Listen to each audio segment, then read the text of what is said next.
Hello, everyone. This is Adam Meister, the Bitcoin Meister, the Disrupt Meister. Welcome to This Week in Bitcoin. Today is November the 13th, 2020. Strong hand, long term thinking. Bitcoin is the next Bitcoin, unconfiscatable. I'm offended by selling. One day closer to an all time high. One Bitcoin equals one Bitcoin. Value your wealth in Bitcoin. All right, we're in the golden age of the 2020s, baby. You're in motion. These guests are freaking in motion. Yeah, Tommy has returned to the freaking show over at Bitcoin Magazine. Gordon Einstein, he makes his debut on the show. Juan Galt, we have no idea where Juan Galt is. Right? He will show up. Perhaps he won't show up. He's supposed to show up, but who knows what's going on over there. Anyway, hello, my elite friends. If you have questions, I have answers. These guys have answers. You can ask questions in the chat, get my attention somehow. All right, now we're gonna jump into this show, and we're gonna talk about something. Juan Galt actually had a tweet where he was a little bit worried, telling people that Bitcoin could still go under $10,000. We just had a big election here in the United States. Maybe you guys heard about it. And I was concerned that there would be major turbulence after the election, craziness going on in the streets. But what we've had is it's pretty clear. It looks like we know who won. There's a lot of legal mumbo jumbo going on, and that's fair. That's cool. Bitcoin reacted very well afterwards. And I said beforehand, if we get through this election unscathed, if it's relatively normal, I don't think we're returning to that 4-digit realm. I think we are in the 5-digit realm for life. So we're going to start on that positive note with Gordon. Do you think we could go back below 10K? And what is your take on the political situation? Could there be a major turbulent situation that could send Bitcoin lower again? And will the Biden administration, that looks like it's going to come into power in January, will it matter what they do with Bitcoin? That was a lot of questions, but I'm very happy to be on the show with this esteemed group. Thank you so much. Would it ever go back under 10,000? Of course, I'm gonna give a lawyer answer. It's possible. I remember the past several times recently, it went over 10,000 and went under, and everything you were seeing on social media was, this is your next. Every time it went under, it said this is the last time you can ever buy under 10,000, and that was a meme. And finally, the third or fourth time it happened, people got kind of tired of posting that. So is it possible? Sure. If there was a massive, I think we'll get into that during the show, but if there was like a massive attempt to outlaw it by the failing fiat systems, that could dive the price momentarily. Or, who knows, or the power grid goes down, or if the internet gets segmented, for example. Okay, that's something that could push it down, because then you're kind of hitting the foundations of the coin. But given its non-inflationary nature and the inherent inflationary nature of every other fiat, the natural tendency is for it to go up over time, though it's going to oscillate obviously along that path. So I don't think we should mistake volatility for the long-term trend. But can volatility hit any moment? Sure. Would I bet against it? No. You don't make money by there's a famous statement: the market can stay irrational longer than you can stay solvent. And I don't think a good path to staying solvent is to sell your Bitcoin or bet that will go under 10,000. So sure, it's possible, but it's increasingly unlikely. I think the second... We will talk about Ray Dalio. You made a Ray Dalio reference, allusion there. You didn't have to say his name, but it will be talked about later in the show. Pound that like button, people. Continue. Sorry to interrupt. No problem. This election, yes, there was no rioting in the street because apparently Biden won. Okay, and it's not like the Trump followers, whatever people say about them, and I don't agree really with what they say about them. These aren't the go out and go into Beverly Hills and smash the windows crowd. So the other ones would have been potentially done that. But believe me, if Trump had won, there would have been violence. And right now, just to remind everyone, the Associated Press does not decide who the president of the United States is. The Electoral College does. And the Electoral, and once they decide, it's done, and we should all, I think, accept the result.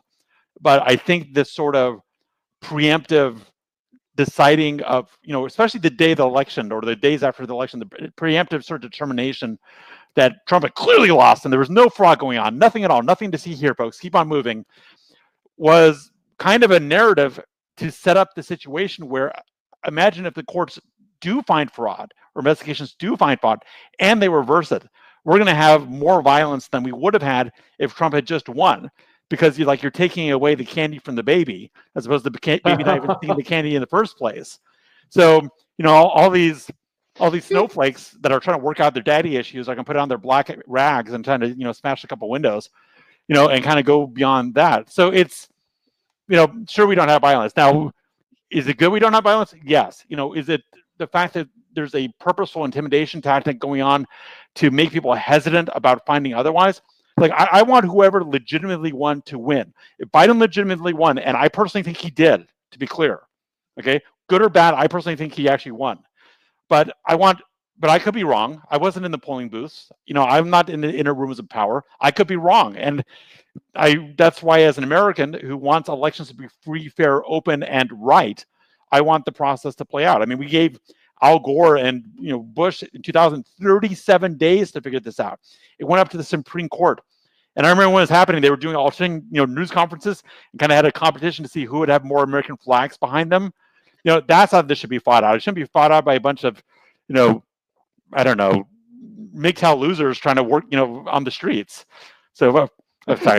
That's another word we're not allowed to say. Sorry, I didn't realize that. I didn't realize that was banned. Usually that word doesn't come up here, but amazingly, the algorithm does not like the MGTOW word. I like MG. By the way, don't be ripping on the MG. Don't be ripping on the men going their own way. Men going their own way. That's a good thing. I actually meant to do INCEL. Yes. Okay. And don't say that either, because that's actually what I meant. I think there is something to the MG one that I don't totally dispute, but the IN one, not so strong.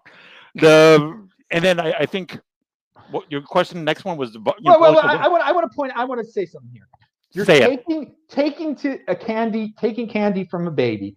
I mean, it was. I really like that. I really like that comparison you made, because some of these people. I don't want to get too political here, but we definitely live in a nation where people are so spoiled and they don't get their way. They have they go to the streets and start tearing things down. It's like a baby. It's like take a candy. Am I allowed to? I mean, the acronym is the word. Am I allowed to say SJ something? You can say SJW. You can. Yeah. Okay. So yeah. I mean, SJW breakdown videos on YouTube trend for a reason, okay? And when Republicans have their breakdowns, it's a bunch of, kind of guys and girls in their 40s or 50s chanting like, we're angry for all 5 minutes. It's a totally different vibe. So, good. Okay, now I remember what my now, Tommy, you I hope you're keeping track of all this, because you're going to have to reply to all of it. But I feel like Tommy and I are aligned. I can tell by his facial expressions. I mean, it would. I think Biden won too. I'm not a Biden supporter, but it appears that he does. So, but I obviously take your time. But I will say this: it appears all the financial markets are using the logic and reason that we are using here. That it's nothing out of the ordinary to question the votes. It looks pretty obvious who won. So we're not on the verge of some tyrannical coup or anything like that. Thus, Bitcoin is soaring. Other financial instruments are doing well. Had other situations played out, I think we would still be having turbulence. And thus, I don't see. I think we have avoided just such a major issue that had been hyped up for so long and it's been 210,000 blocks since we left the 3-digit realm. I do not see a return to the 4-digit realm at this point. And I don't usually make very bold statements in terms of price like that. I don't like to make price predictions at all. But I think we've entered the point of no return, which is great. And sure, there could be some controversy in Michigan or whatever. But I see things going relatively smoothly. And the last part of the question was, do you? Well, no. Let's go. Well, can I respond to something you said, or may I? Yeah, please. Yeah, say something. Yeah. Just real quick. So the price of Bitcoin, there's arguments that stability will increase the price. There's arguments that instability will increase the price of Bitcoin. I'd say in a way it's almost like the rise of China. Like this happens, that happens, this happens, that happens. Drama, drama, drama, drama, drama. But the trajectory is clear. Yes. And there's a tendency to assign too much meaning and causality to the day-to-day and kind of point to something that's inexorably going a certain direction and say it's being caused by this. It's not, sure, that's a little data point, but the long-term trend is clear. If there had been insurrection in the United States, and there still might be, depending on where this court, you can make a good argument that, well, fine, you want to decouple from the US dollar. If there's stability here, well, then we got a bunch of socialists coming in with huge tax rates. And, yes, we all got 4 more years to get our second passport now, maybe. But and that's both ways. What you're alluding to. That's the second part of the question. We're going to get back. We're going to get back to what a Biden administration might bring. But I want to clarify one thing here. March 12th. What happened on March 12th? When it seemed like it was the end of the world because this new virus was here, and the price, everything dropped. And I've said in the price of Bitcoin dropped into the 3,000s for a few seconds. I picked up 2 Bitcoin very cheap. I spent $10,000 total on 2 Bitcoin, and because it was just a ridiculous, unexpected, unnecessary, total panic-driven drop, and that is what I thought could have happened in relation with this election. And I don't think that will. I don't think we'll ever. We'll have something like that in the future, but nothing to bring it down to the below 10,000 again. But all right, let's go to and some people say it was March the 13th, which was Friday the 13th. Today is the first Friday the 13th since the March 13th, Friday the 13th. Ooh, you never know what might happen. All right, so Tommy, take it away. You can say anything you want to about if you think it'll ever go to the 4-digit realm again. Just everything we've been talking about. Yeah, well, first, thanks for having me back on the show. I don't really make price predictions, kind of like what you said. I don't like to go in there, but I will say that I am extremely bullish. I don't like these price moves going up to 16K, 15K. Like it really hasn't felt all that crazy since I was there when we had a 5,000 candle day back in 2017, and we're still not really seeing anything that we didn't see before. But the newbies that weren't there are getting all excited, and I think we're seeing a lot of people say, "Oh, I'm going to take my gains now," and they sell their Bitcoin at 15, 16K. So there's still a lot of newbies out there that have a lot to learn. So will it drop below 10K again? I mean, I wouldn't put my money on no, right? I would say there's a good chance it could. Okay. Sorry, I've got my it cut off. Did I hear you in here distracting me? He said no. He says you said you think it will. You said you think it will go under 10K? It could. I think there's a good chance that it could before it just goes completely berserk and never comes back down to earth. But I think those days are upon us. I think stack sats. I mean, we're closer to 20. They're not going to be this cheap for a while. But we're closer to 20K than we are to 10K. All right, and so it's okay. You've got that take. I don't know what could bring.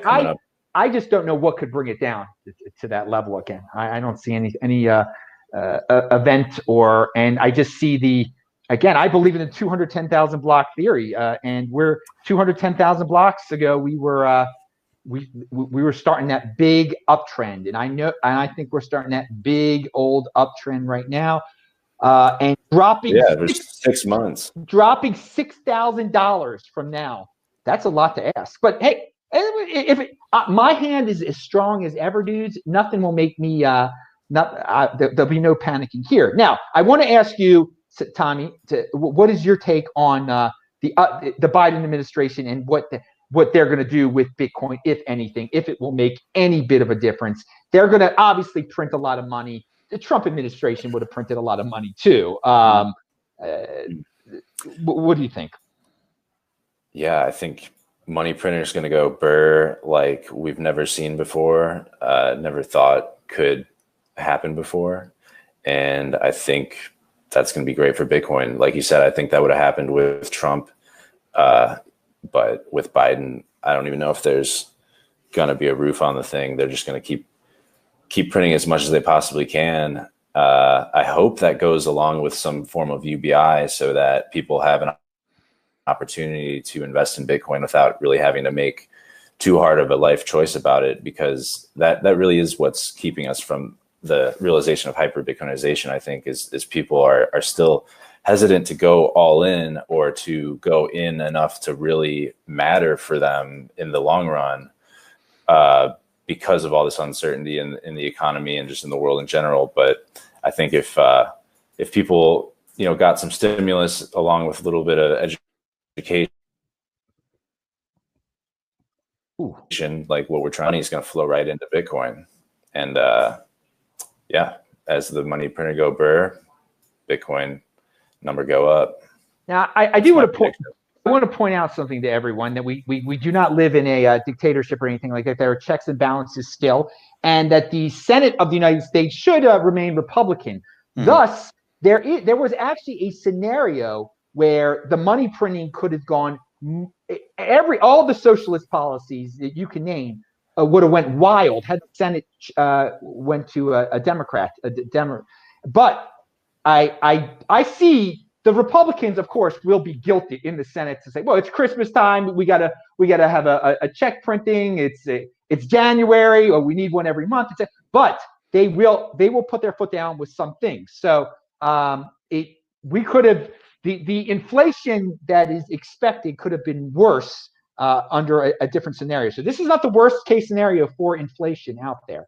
Right. I mean, I'm not thinking it's going to be the 100 trillion money printer go burr, but it'll be the multi-trillion burr. So. Let me throw this in here. So without naming it exactly, there's rumor has it a lot of people are catching the flu these days. And if that gets very intense, and there's more shutdowns and more lack of economic activity, restaurants closures, factories closures, all this fun stuff, the burr we've seen is going to be Weimar-esque, because there's going to be no liquidity in the system. People are not going to be earning. And also, some of us say socialism facetiously. I don't know, even if you're not ideologically socialist, if you're in the government in this position and you need to keep liquidity in the system, you're going to start distributing wealth just to keep people alive and things functional, and to keep the houses from being burnt down. And the moment you print new fiat, it's a indirect but extremely real tax on everyone. And we're heading there no matter what. We're heading there in the US. We're heading there no matter what, because we need to confront China. We're heading there because we have to pay interest on the debt. We're getting there because a lot of people are dependent on the government. We're getting there because of this flu that seems to be running around. Flu. Automation. Say again, please. Oh yeah, and automation. Yeah, that kind of goes to the UBI. The UBI aspect is interesting. And your comment is interesting that that may form of a source of people who have funds to buy Bitcoin. I haven't heard that one before. That's clever. Come on now, man. That's what it's all about for us Bitcoiners. I call it the off ramp. I call it the safe way to off ramp people off of their dirty fiat onto the future economy. It's UBI plus Bitcoin, because the fiat, I mean, they're doomed to collapse from the start. So it's about whether or not there's going to be a smooth transition or a violent transition to whatever that next paradigm is. And if it's going to be Bitcoin, which I think we all agree it is, you definitely want that transition to be a little safer and result in less of a violent revolution, I guess. But that's, I mean, it might be controversial to say that UBI would be the off ramp from fiat to Bitcoin, but that's exactly how I see it, and that's part of the reason why I push for it. Do you think the funding or the amounts of UBI being dispensed when you take in count people's living expenses, do you think there'll be enough of a surplus for them to buy enough Bitcoin that will make a difference? So that's kind of the balance, right? You don't want to just do it so crazy that it kills itself immediately. And I'm kind of for a conservative version of UBI, but I think that's why it takes also the education that, hey, like, we know that this is just getting you by, but put some aside. Obviously, invest. Like, think of Bitcoin as a savings technology instead of, like, putting it in your savings account in your bank, which is essentially just another checking account, right? So, like, if you can just educate, but the point is, if people don't have that money and they don't have any money at all, and they're just barely scraping by, then they're not even going to listen to you when you're trying to tell them how to save money, because they don't have any money to save or invest. So it's, it's a delicate thing to wean the, millions and millions of people off of fiat, but that's what we're here for. Let me throw something. As you were speaking, it was evocative to me of the Chinese position of having so many U.S. treasuries that they can't crash the U.S. economy, because then all those treasuries are worthless. And they're trying to dilute away from there slowly, because they want to cause a panic to rush out the door. So they're like rediverting their funds into, say, the One Belt, One Road or infrastructure investments. Because they need to dilute their position. They can't just have it all go down quickly. But to manage that process over time is rough. And if someone else beats you out the door and the theater's burning, then you got a potential issue there. So it's interesting how you're putting it. I want to read something from the audience that talking about a financial panic here. The March 12th panic was this is from Brian Jacoto. March 12th panic was a reckoning for the over-levered in all industries, showed how much of the economy was propped up by debt. Now not as much room for panic with the debt shook out. All right. A point there. I want Gordon. What is your take on what the Biden administration, what their exact policies will be financially, and if it will matter for Bitcoin, if they will even care about Bitcoin at all? So I wish him well, but I think this Biden administration is going to end up being the Harris administration within single 1 or 2 years. Okay, and it's reasonable, yeah. And trying to hide it. Yeah, I mean, may he live long and prosper, but I don't think he's going to live long and prosper in the Oval Office. And you see him, you see how he looks, you see how he speaks. He's had a long, whether you agree with him or not, he's had a long, distinguished career in public service. So I don't wish him ill. I don't actually wish her, Kamala Harris, ill. She's done some interesting stuff, but we're quickly going to head into a Harris administration. Either de facto or if he'll resign de jure. And if you look at her record and how she speaks and things she promotes, she's like another AOC iteration. Okay, and I'm not on the AOC hate watch. She's actually kind of interesting, but they're clear that they are not overly friendly to business, that they want to raise taxes, that they want to redistribute wealth, that they believe in a certain narrative about society. And that narrative leads to redistribution of wealth as opposed to wealth creation. Like, I'm going to take what that person has because they have it because they're evil, as opposed to, wow, I'm going to make something new. And the primary mechanisms for doing that are taxation and printing money. And we're heading into a real, right at the moment where COVID is taking away people's income, that's the exact moment when tax rates are going to get raised. And especially if you're in California, fun times. Syncits is looking better and better. So whatever administration came in, they would have to do this. But now we got a social justice aspect to the meme world, if you like, that's going to increase taxes. In terms of policies, I posted on Facebook. It's like, okay, if Biden wins, which country do we invade now? Because we just had 4 years of not invading a country. I don't remember the last time that happened. And probably, well, no, I don't want to get us censored. So I'm speaking around. It's funny. I'm imitating some of my favorite YouTubers, and that I'm being circumventing exact language. But there's Trump, I thought, was surprisingly effective in renegotiating or starting to renegotiate our economic relationship with China, especially, but also with Europe. And everyone was moaning and screaming about what he was doing, but there was some effective stuff in there. And we've been moving supply chains and infrastructure to China for 30, 40 years now. It's not going to reverse in a 4-year term.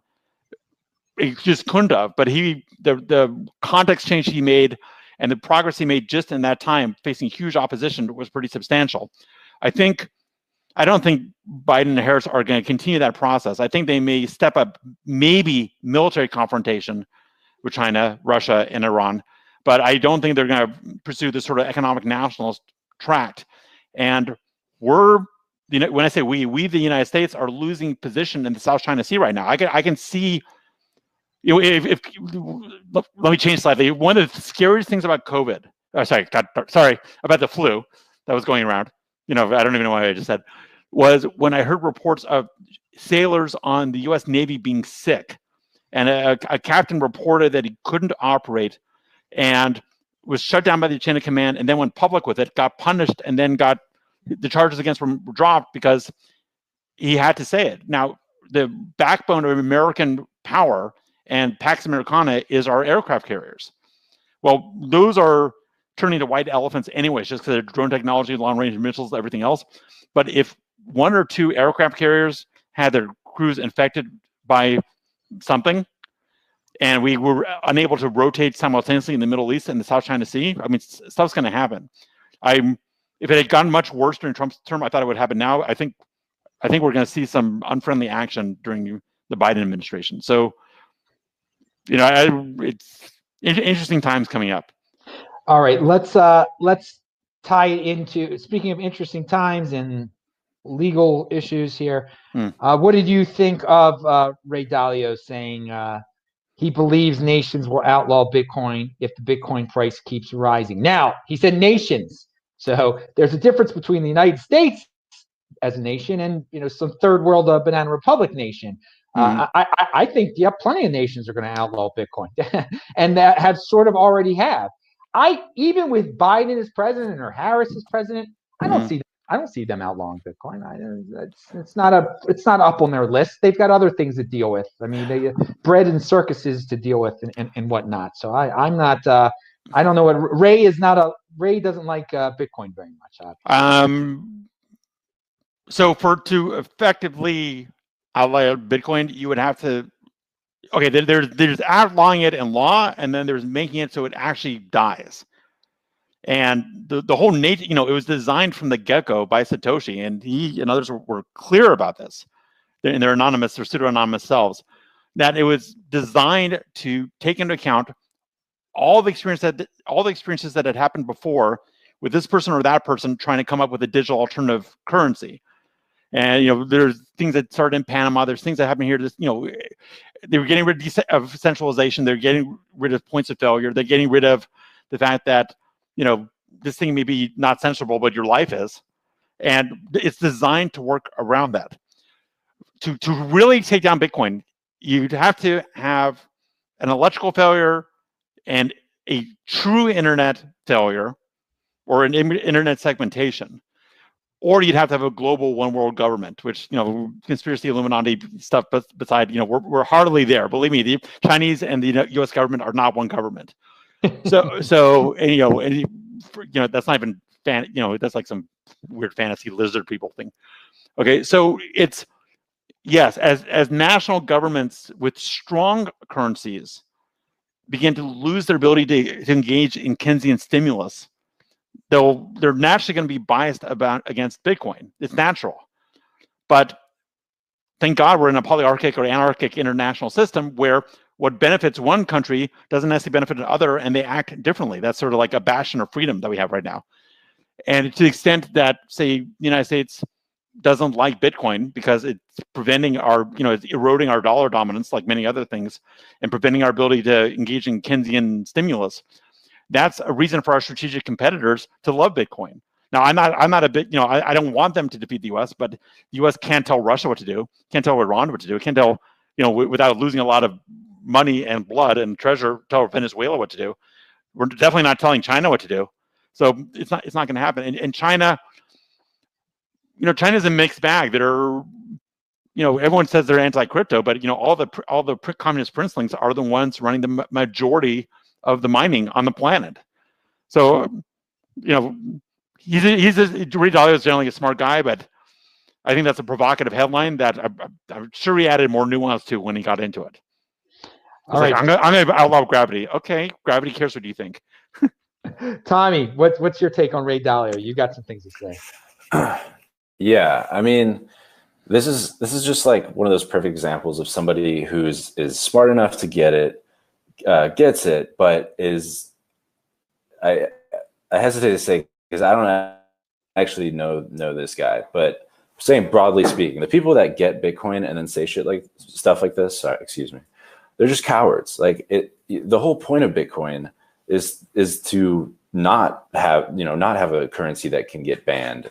So it's like if you're saying that you understand that this is something that will get out of the control. Whoa. Oh, can I comment? Government, so they're obviously going to try to fight. They're going to try to shut it down. Tommy, and you're just kind of sitting by this. Lost you there for a second. You sideline saying, "Yeah, that's going to happen." Dip or. Wait, back up a little bit. Tommy, you hear me? Oh yeah, where did?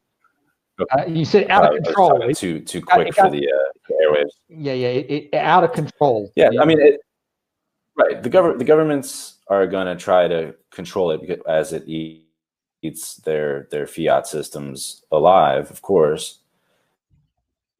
But to have the knowledge of what's going to happen, it means that you're complacent in the way that things are currently, and you're rooting for the fiat system in a way. So that's just my take on when people say stuff like that. To me, it's just like they've labeled themselves as the part of the enemy of Bitcoin. He is rooting for the fiat system. Yeah, why wouldn't he be?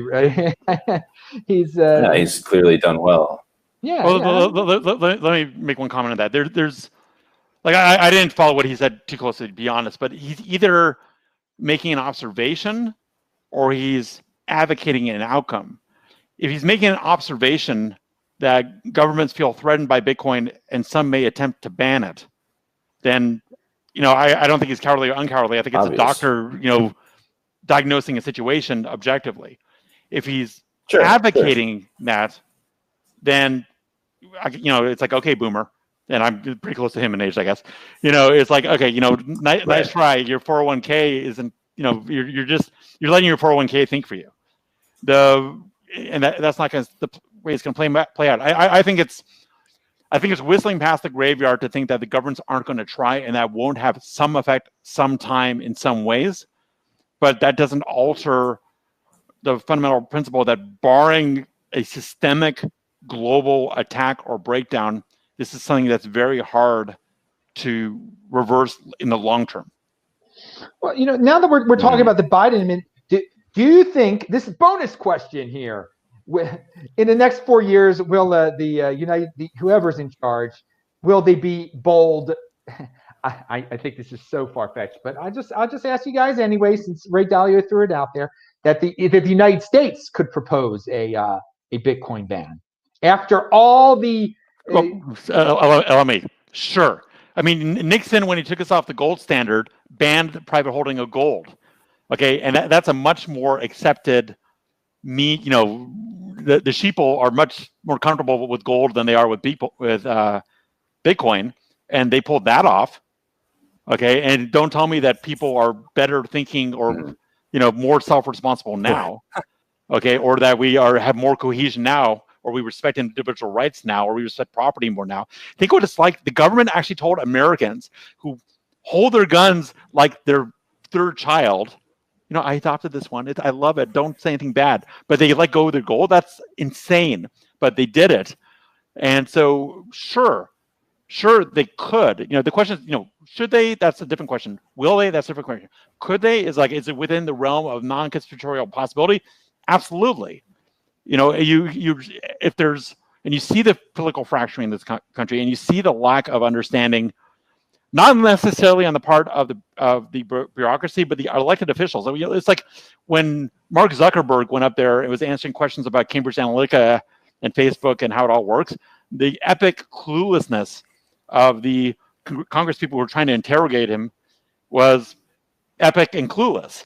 Okay, and and we're talking about Facebook. Okay, my mom uses Facebook.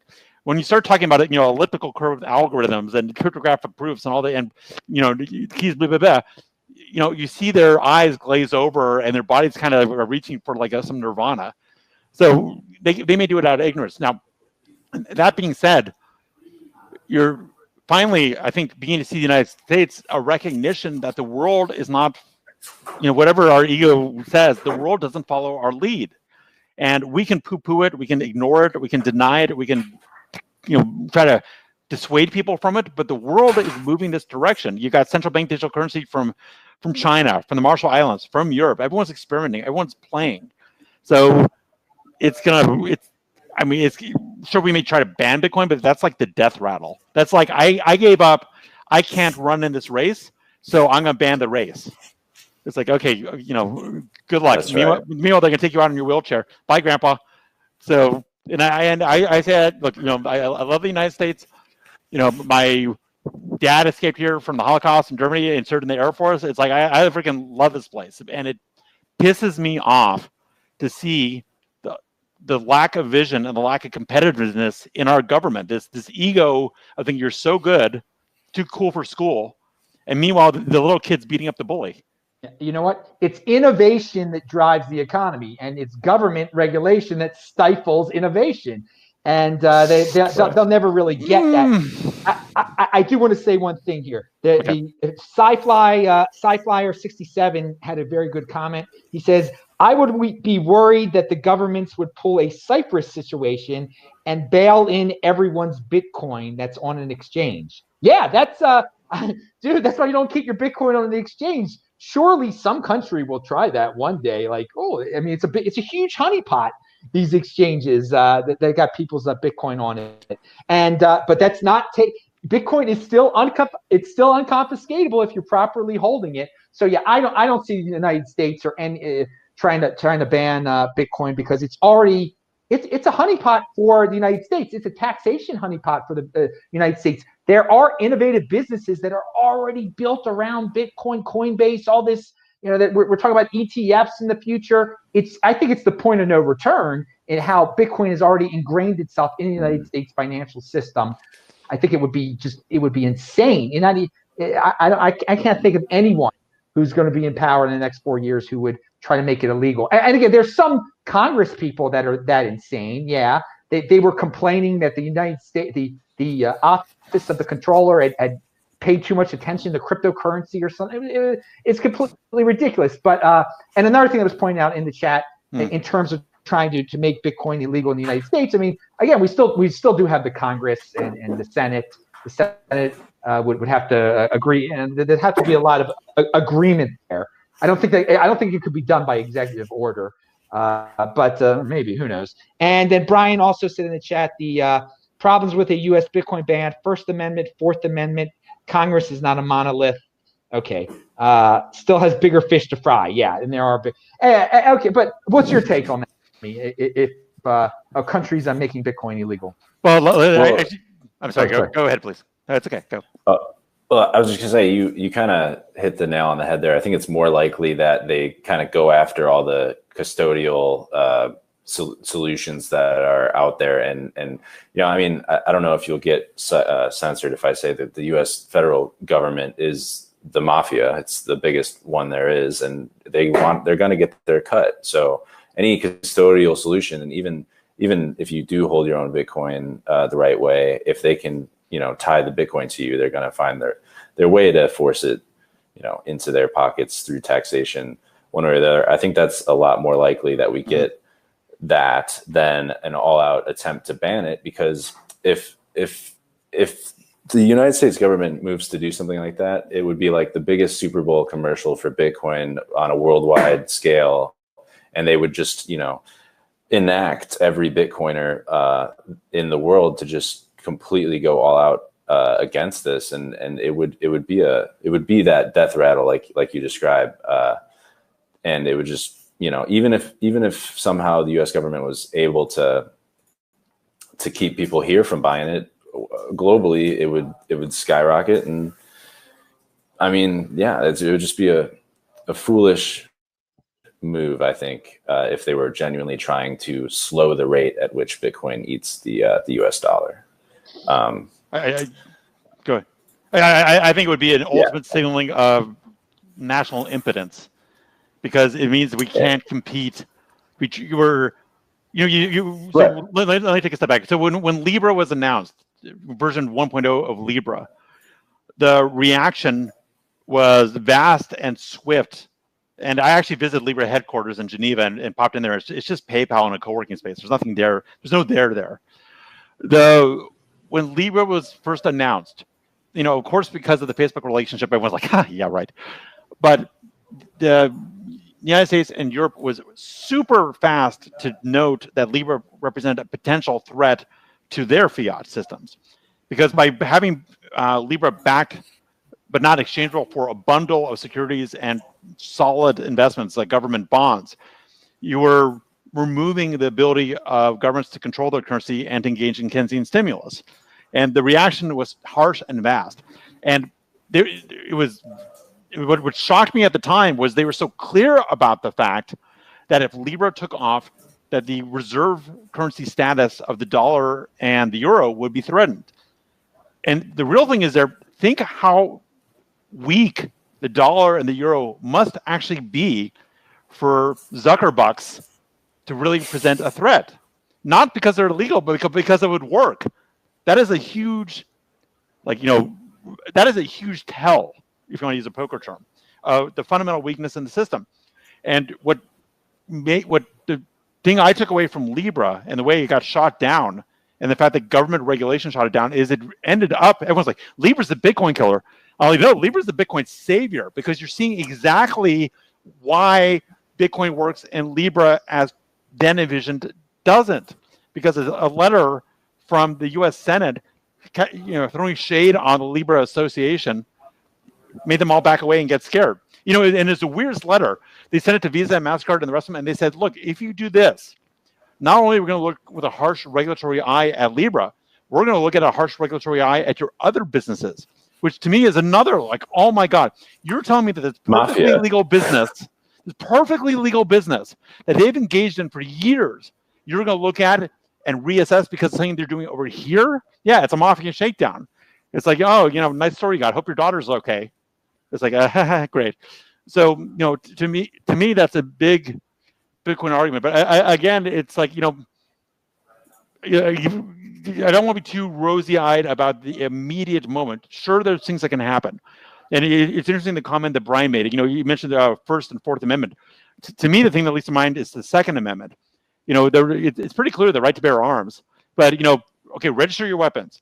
Okay, you can't actually use a magazine that works. You have to have, California, you have to have a tool that pops out the magazine, pops back in, then you have to go find your tool. Meanwhile, you're in a firefight. It's like, okay, that doesn't actually work.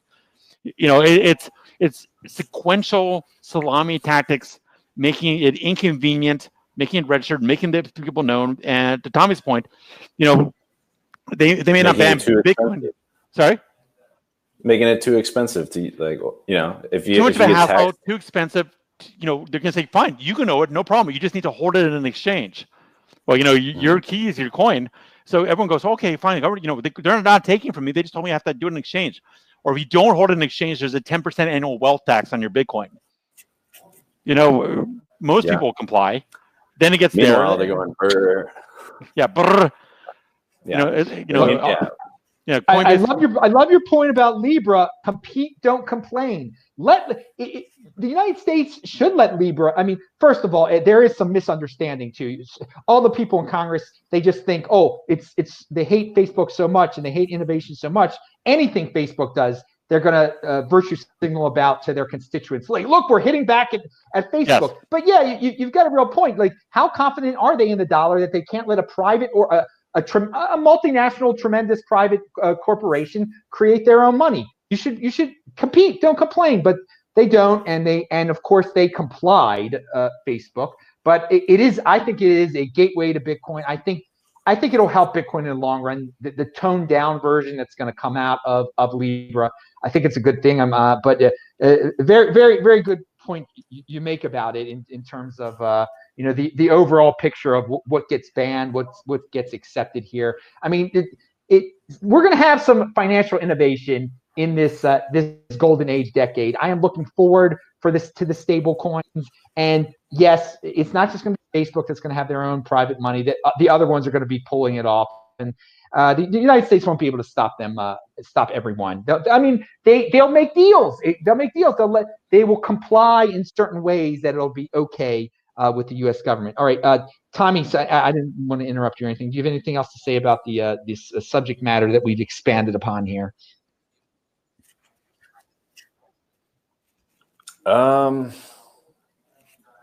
No, but I will just repeat that if the U.S. government tries to ban Bitcoin, it will be the end of the U.S. dollar, not the end of Bitcoin.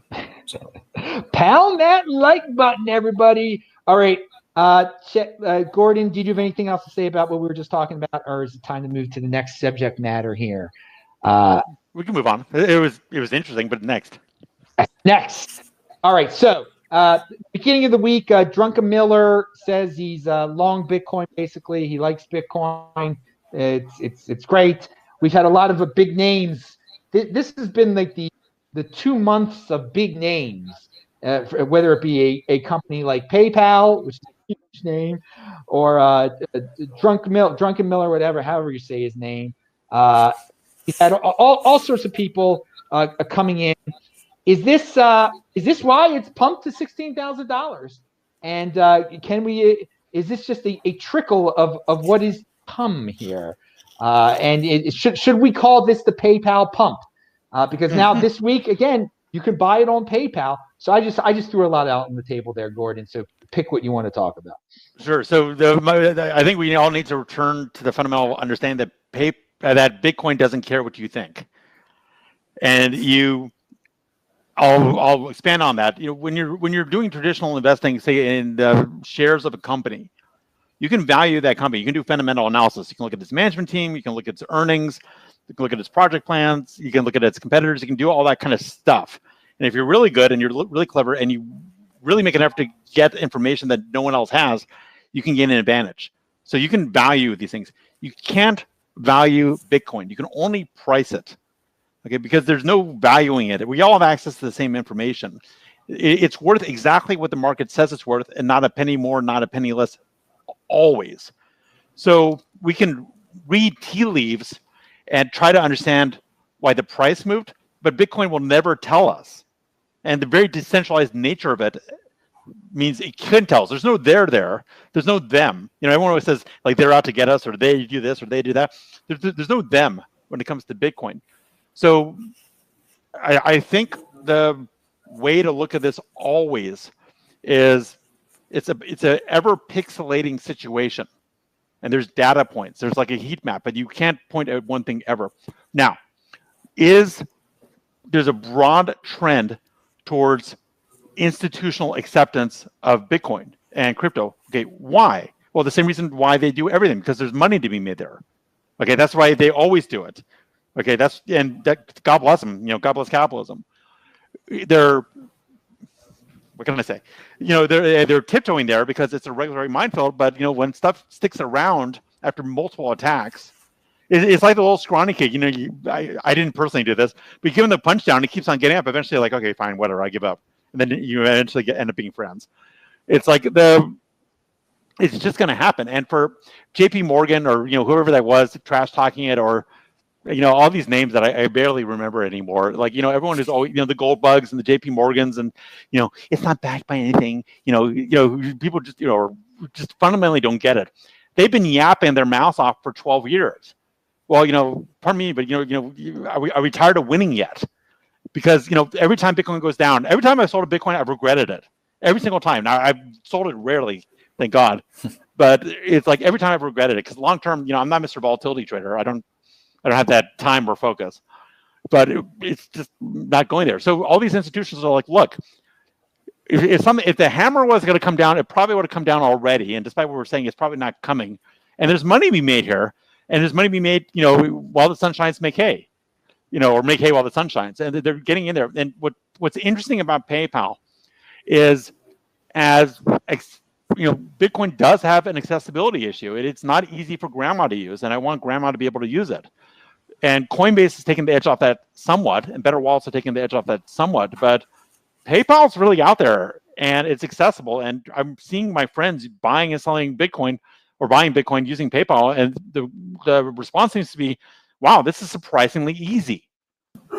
Okay, wow, that makes me happy, because it's a user interface layer, if you like. The final little, if you do look at the OSI network layer, it's that final little presentation layer that's always been a real pain for crypto. The underlying layers work, but presentation has been bad. And that seems to be being solved. So it's just another bite out of the apple and getting us closer. Look, I remember a few years ago when 2017, when ICOs were all the rage, and everyone's like, oh, I'm leaving these stodgy firms because, fintech and blockchain and ICOs are the future. And that was kind of like a false wave in a way. And, the cool kids were doing fintech. Now the cool kids are like, I want to make some money. And this is going up. So I can't give you a long extended answer, but I think institutional investment is going to rise because that's where the money is, and it's a self-reinforcing process. Oh wow, dude, that was a good one, man. Tommy, what is your take? Well, and we had just touched on obviously custodial solutions versus holding your own keys. Obviously PayPal and all these more custodial out of the box solutions with the better user experience, that's ultimately good for Bitcoin. Obviously it's good to get people onboarded and just realizing that it's not something that's out of their realm of being able to use, because I think a lot of people, they think cryptocurrency, I don't know how to code, I don't know how to do any of these things, I'm not a drug dealer, whatever the whole mindset is behind it that keeps people out of it. Those walls get chipped away every time a PayPal comes in here and makes it really easy for them to just get their hands on a little bit of Bitcoin. So obviously, bullish. And we just want to remind people. I don't even know if you can get your Bitcoin off of PayPal once you buy it. Oh, it's not. You can't. So it's you can. You can. No, you can't get it. You can't get your Bitcoin. Then what do you do with it? You sell it back. Buy it or them. sell it. You cash out. You can sell it back to them. Basically, they become your Bitcoin bank that you can't transfer it to a different wallet. No, pardon my ignorance. Are you 100% sure you can't transfer it out of Bitcoin? I mean, PayPal. Yes. 100%. Yes. Right. I'm 99. He's saying he's 100. I'm 100. Yeah, you cannot get your Bitcoin off of PayPal at this. But your point though is that it gives people. It makes the user interface easier. It's a taste for the 80%ers out there. Okay, they're not going to really own Bitcoin. They're going to think they own Bitcoin. But it's right now the user interface is hard. It's hard. All right. Gordon. Let me throw this out there. So for grandma. Well, grandma doesn't have all the money, by the way. The institutions and the federal government and the pensions have all the money. So it's nice when grandma gets it, but it's really nice when the institutions get it, because that's showing that the incumbents that the government cares about are shifting to our side. They don't necessarily care about grandma. Okay, but when Goldman Sachs goes down this direction, basically that's the outsourced treasury, right? Every treasury, Secretary of the Treasury more or less comes from Goldman Sachs. If Goldman Sachs gets in there, then Bitcoin's won. So let me throw this out. The custodianship issue is a big one. I didn't know that about PayPal, what you just pointed out. I'll admit it, and that makes me much less comfortable with PayPal doing this, because I don't want people to get caught in a cul-de-sac and get disappointed or get trapped. That's another road maybe towards confiscating it. But the custodianship developed for a reason with fiat and regular assets, and those reasons do have some applicability when you're talking about groups holding Bitcoin. Okay, not everything can be a multi-sig wallet, And when you're talking about large pensions or large institutions holding crypto, you do need some sort of regulated, at the moment, you need some sort of regulated custodianship relationship. The stakes are just too high. What I'd love to see happen is I want to see the community, not just hold but build and make blockchain-based smart contract regulatorily approved, because they're so good solutions to custodianship in a way that works for institutions. That would open a big door. I'd also like to see something with the user interface love of Coinbase and PayPal kind of wrap around self-custodianship, like that level of ease, that level of online access from anywhere, that level of, yes, it's really you and no one else, but without them holding the keys, and for a solution like that to be widely deployed. I think that may be a good middle ground. But I'm interested in what you guys think. And I think you hit a good point about custodianship and how that could inevitably lead to confiscation. Confiscation. And that gets back to governments trying to ban Bitcoin. I think it's more likely if less people are involved in Bitcoin. Obviously, that's a community that they have to decide whether or not they want to actively target. Mm-hmm. And the more people that get into Bitcoin, even if it's just getting their toes wet, but they're going to have to decide where the cutoff is there of who they target, who has too many Bitcoin, and who and if we all have some Bitcoin and we all slowly get more and more Bitcoin and get introduced by a custodial service, but then ultimately learn, that makes the possibility that they can do a more subvert attack against the few that are involved. So I'm all for the, I'm a graphic designer by trade, so user experience is everything to me. So I love when big companies get into this and bring new user experience. Right. I feel like he's dropping knowledge bombs, but we're catching every third word here. We got the point. We got the point. I want to. Guy Bennett has a question, but this is not really a question. It kind of sums up a logical, the conclusion here. A question for your guests: how does the government ban Bitcoin when it is on the balance sheets of publicly traded companies? It doesn't. It doesn't. I mean, Kamala. No. I'm sorry. I got to jump in. Sure it can. There's lots of things that companies and individuals do or don't do over time where regulation changes. Now, would it happen by way of ambush? Maybe not. But there's some assets you could hold before and now you can't. The government changes its laws every 10 seconds. The Environmental Protection Agency changes its laws about what chemicals are allowed to be used and what they're not allowed to be used. And it evolves over time. If you get a social consensus that something's bad for society, that's like saying, wait, cigarette companies can't be banned because they're big. They're on the Dow. Okay, sure, maybe not all at once, but now you can't smoke in public. Now you can't smoke in private necessarily. You can't smoke around your kids. At some point, it's freaking banned. All right, but there's a difference between gradual and ban. You said I'm saying they could not ambush. They couldn't pull an ambush like that. Just one day it's legal, the next day it's illegal. Even cigarettes are still legal. It's just slowly. Well, I'm sorry. I think not if Amazon and Walmart. I think you're being a little bit optimistic. When we went off the gold standard, the rules were put in nearly overnight, and we pissed off Germany, we pissed off England, we pissed off all our trade partners. When we exited from Bretton Woods, when there's a systemic fast threat, like there was, because the dollar reserves were getting, the dollar was getting attacked basically, or when Soros forced the UK out of the exchange rate mechanism with the precursor to the euro. That stuff can happen fast. Okay, you saw that with quantitative easing. You saw that in 2008. So there's a difference between saying it's unlikely and it can't happen, and we need to be cognizant of that. So stuff does happen quickly when people want it to happen quickly. All right, you got to. You can't rule out a lot of things in life, and so I'm 99.9% sure. The corporations are so powerful now, And the leaders are so they don't stand for anything. They don't stand. Kamala Harris is a pragmatist. She'll do whatever the money tells her to do. Type of thing. I'm not. I wouldn't have it as a tremendous. I mean, we've talked a lot about this today about because of Ray Dalio bringing this up.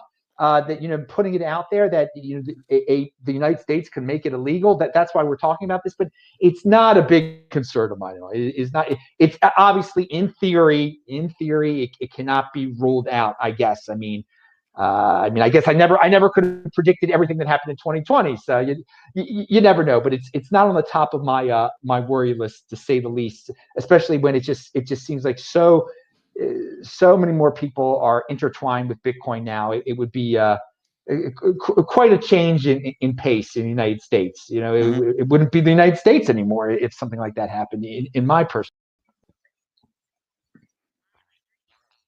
saying what you're saying, Gordon.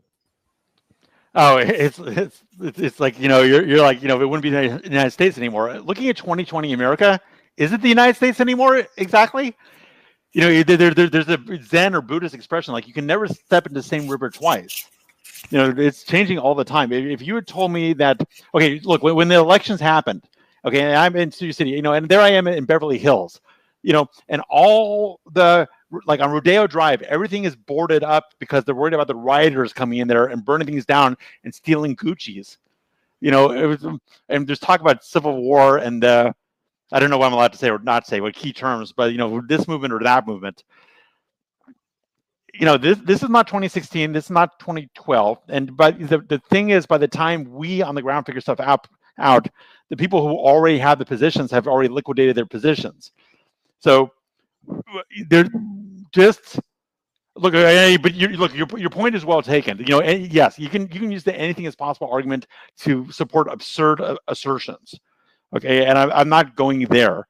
It's like maybe Martian, maybe we're all Martians. It's like no, I'm just making more of a technical point and using it to highlight. I think the unique nature of Bitcoin is resistant to that by design, and isn't that interesting? All right, it's a valid point. You make a good point, and I want to move to something that I think you guys wanted to talk about. It's a little different. Tommy, you wanted to say something about the Ethereum fork, unintended fork? I mean, I'm not going to pretend like I actually understand what the hell actually happened, but it's an eye opener, I think, or it should be an eye opener for everyone. That if it's not really decentralized, bugs can be introduced or bugs can be exploited, or, like what happened, nobody knew about it until after it already happened, right? In Bitcoin, you have soft forks that we can't get through for years without, everybody getting on the same page. But in Ethereum, we see that a hard fork can happen, without anyone really foreseeing it happening. And then all the node operators just have to catch up. So it's definitely something not to ignore, and another reason to be bullish on Bitcoin if you needed it. All right, Gordon, does this throw a wrench? Does this throw a wrench into Ethereum 2.0 and DeFi? Ethereum had an unintended. I mean, what was your take on this? I didn't care. YouTube was down 2 days ago, but I still use YouTube. I don't know. It's not really. Exactly. Not like this. I mean, it's look at the. People. I think what's going on is people, because both Bitcoin and Ethereum operate on a blockchain, they conflate what they're about, right? And that's like saying, my Tesla runs on electricity and so does my toaster. My toaster went down. Does that mean Teslas are in danger? Or does that mean that toasters are gone? It's like, come on. It's like the idea of having a distributed, immutable, reliable, shared source of truth ledger is something that in retrospect is becoming obvious and is going to become ubiquitous. What you do with that is going to be different in different situations. And it's not like my toaster is bad because my Tesla is good. It's like sometimes I want toast, sometimes I want to drive. It's like, what am I doing that moment? And I think right. I guess I wasn't saying it was bullish for Bitcoin as much as if you were an ETH over Bitcoin person and you were looking at them as the same. If you were looking at them as the same thing, like a replacement for money, it's clear now, or if it wasn't clear before, it should be pretty clear now that Ethereum is not Bitcoin at all. So that's basically beautiful point. Yes, and I think it's beneficial to the world that people begin to tease out. There's something that's good as a replacement for money. There's something that's good for accessing universal computing power. There's something that's good for distributed file storage. Okay, there's something that's good for financial transactions. And the fact that they all use electricity, blockchain, is nice, interesting, take that into account, but they're fundamental different structures, value propositions, and utility sets. And to the extent that Ethereum was looked at as a Bitcoin alternative, it's like, no, you're comparing one thing that's like literally, there's a reason they say gas, in Ethereum. It is a useful commodity that fluctuates based on current utility, expected consumption, and people's perception about what other people are going to do. So, a lot of Ethereum pumping was based on the kind of the greater fool theory, or maybe the greater wise person theory. And to the extent that people put their money into it based on that, they may make some money, they may do well, but in the very long term, the price of Ethereum is going to correlate highly with the functionality of the Ethereum virtual machine and the technology that's available there. Ethereum is fundamentally a utility token. I mean, its ultimate purpose is like a barrel of oil. You can trade it here, you can trade it there, you can do this, you can do that, but eventually you can put it into a car. Eventually, right? And that you're not eventually going to put Bitcoin into anything. Bitcoin is Bitcoin. So people need to distinguish it in their minds. These are early days. I mean, just because this oil well blew up in 1912 doesn't mean I'm not going to, say oil is useless. In 2020, no one's going to use oil anymore, because remember when that oil derrick blew up in Montana? It's like, who cares? This stuff is, these are early days. So Ethereum went down for 10 seconds. Who cares? And by the way, I think that was an issue with a wallet that somehow affected the network. I don't know. I'm not an expert. I'm going to claim a little bit of ignorance here. But, let them fix it and let them make it better. Ask me 30 years whether it had an impact. Excellent point there. And again, if you are a Bitcoin maximalist or whatever, just ignore what goes on in Ethereum land. They're not going to be perfect. They are not. That's not money. Bitcoin is the money, baby. Ethereum is whatever they do over there, let them do it. And Ethereum is the next Ethereum. Bitcoin is the next Bitcoin. Separate. It's apples and oranges type of stuff. We've said it here lots of times. It was a big story though, so we want to bring it up there. They have Vitalik to fix everything. It's different. There's a centralized leader. There's all sorts of things going on. I think Gordon, you had something to say about DeFi too. You before the show we were talking briefly about DeFi. Just not some huge point. Just it's really interesting because it's, I grew up. I was aware during the whole Napster thing and MP3 and Nutella and all this stuff, and I saw how the government and lawsuits RIAA shut down Napster and all these file sharing sites, and Kim.com was kind of a semi-hero of mine. I don't know if you guys know who that is, but we know who he is. Like Megashare or whatever.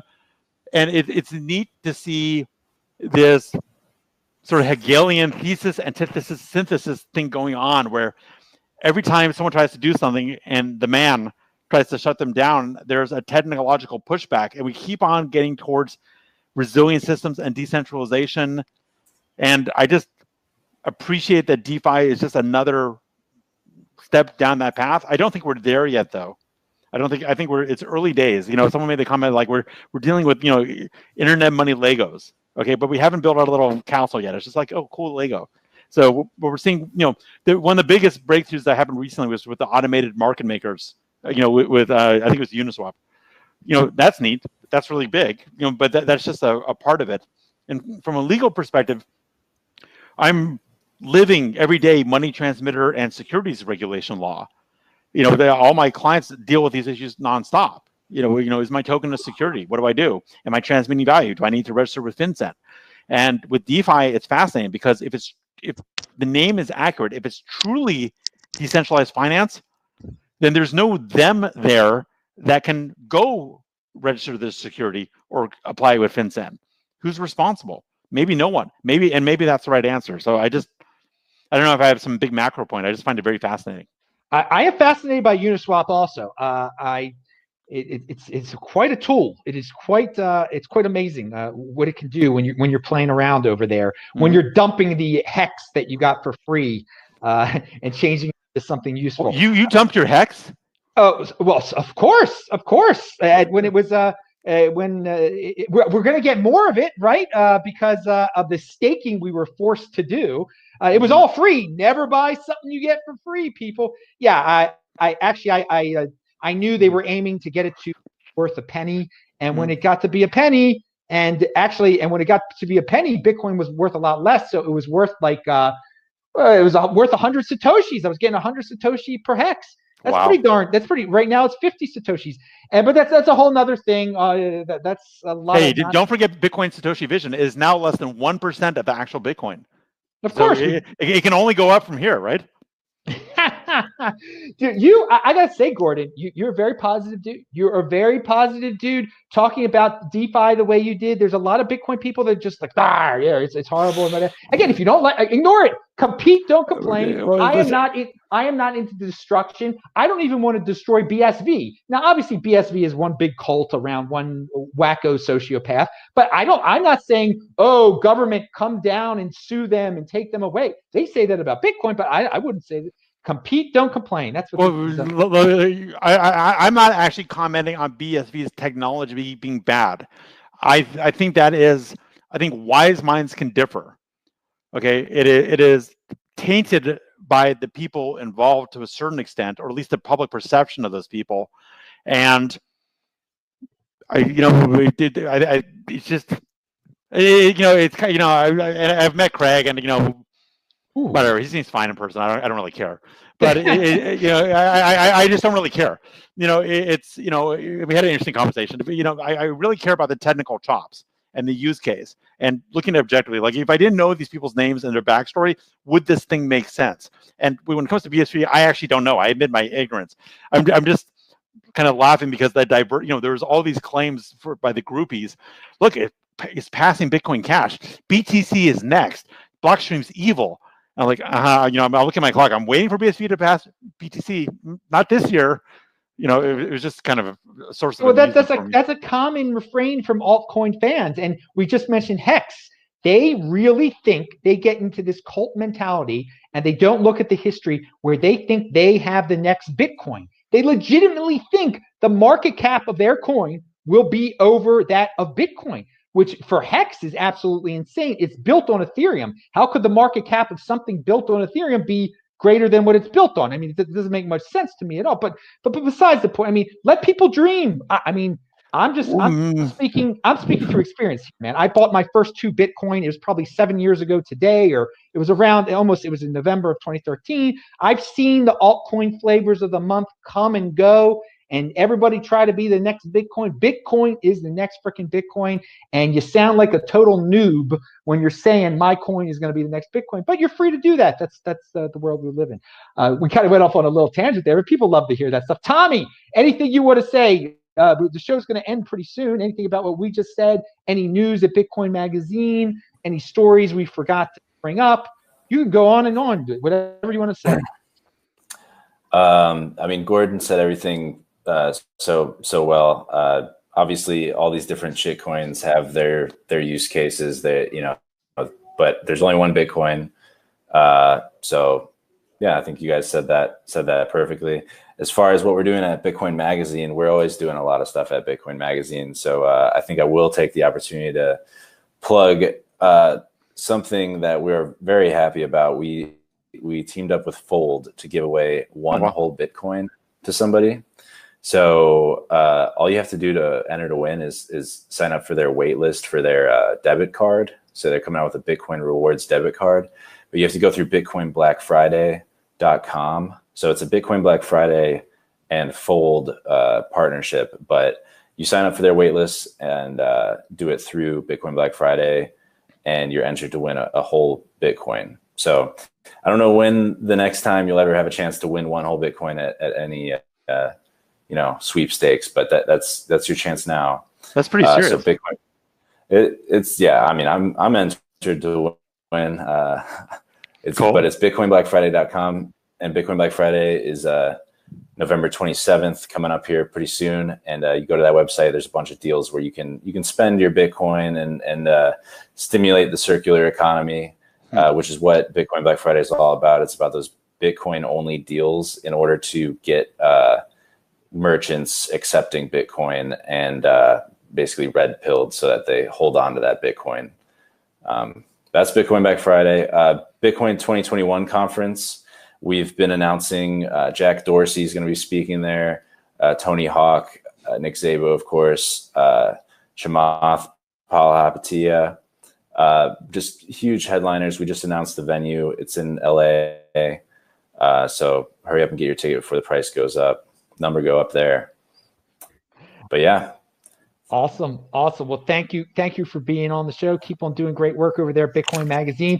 Keep on making sure there will be a physical event in Los Angeles in that last weekend in April of 2021. It is coming up, and I have my ticket, and I don't want some Newsom-y type of slick back hair dude canceling it from the government. I want to see Gordon on the streets of LA. We're going to run through Compton together, no doubt about it, down the Long Beach, South Central, and then I'm going to go to the event and see you there. All right. So Gordon, what are your final thoughts? You could talk about anything you want to, legal stuff, what you're doing, any things we didn't talk about, any extensions of topics that we were talking about beforehand. The floor is yours. I actually, I think we're gonna end, the last note was very positive, and I like the red pilling reference. So I like the dropping red pills. I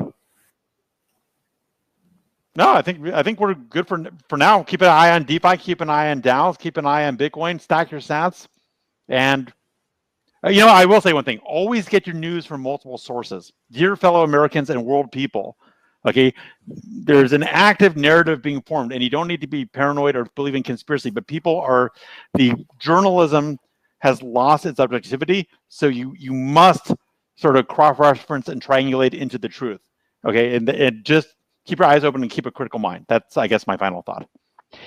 Use your heads, people. Think. Do not put people on pedestals and worship them, because you end up letting them do your thinking for you. Don't let the media think for you. We've all got beautiful brains up here. Use it. All right, guest. You were awesome. We didn't even need one golf today, man. We went over an hour. Thank you very much, everyone. Remember, we do this show every Friday. You get a new show every day. Follow me on Twitter at TechBalt, TechBalt. These guys are linked to below. Follow them on Twitter also. So I'm Adam Meister, the Bitcoin Meister, the Disrupt Meister.